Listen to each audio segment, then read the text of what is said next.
Inilah detik terakhir hasutan setan saat kita sakaratul maut.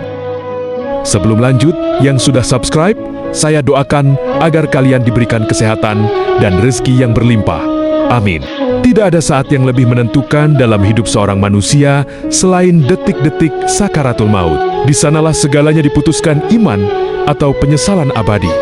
Ketika ruh mulai ditarik dari ujung kaki, dunia yang selama ini terasa dekat tiba-tiba menjauh, pandangan kabur, napas terengah, dada terasa berat, seperti ditindih gunung. Orang-orang di sekeliling menangis, memanggil nama kita, namun yang datang bukan hanya malaikat. Rasulullah bersabda, sesungguhnya setan mendatangi salah seorang dari kalian dalam segala urusannya, bahkan ketika ajalnya tiba.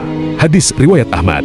Dan inilah serangan terakhir setan. Ia tahu waktunya hampir habis, maka ia mengerahkan seluruh tipu dayanya kepada manusia. Bahkan setan datang bukan dengan wajah mengerikan, tapi dengan rupa yang paling kita percaya. Ada yang melihat orang tuanya yang telah wafat, ada yang melihat guru, ulama, atau sosok bercahaya. Bahkan ada pula yang mendengar suara lembut dan berkata, "Tenang dan istirahatlah. Kamu sudah cukup berbuat baik, tak perlu lagi menyebut nama Allah." Dan sebagian ulama meriwayatkan, setan bahkan berkata, "Matilah dalam agama Yahudi," atau "Matilah dalam agama Nasrani." Semua itu terjadi saat lidah mulai kaku, tubuh tak lagi mampu bergerak, hingga Allah berfirman, "Dan kami paling mengetahui apa yang dibisikkan oleh setan kepada mereka." Quran Surah Qaf ayat 16. Dan mengapa banyak orang sulit mengucap syahadat? Diketahui bukan karena lisannya saja, tetapi karena hatinya terlalu penuh dengan dunia, harta yang belum bisa ditinggalkan, dosa yang belum ditaubati, hak manusia yang belum diselesaikan, salat yang sering diremehkan.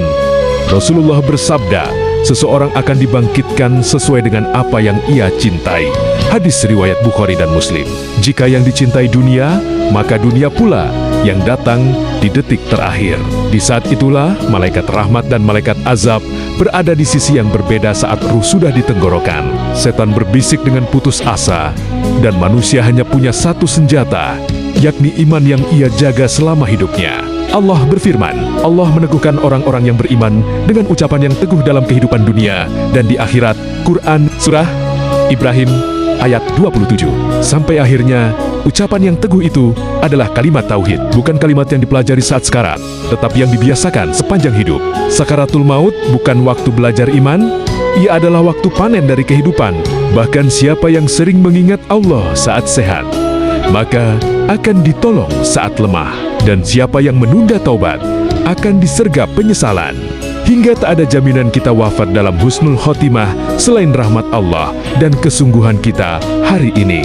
Karena setan tidak pernah lelah, dan ia hanya butuh satu detik untuk menghancurkan iman yang lalai dijaga seumur hidup.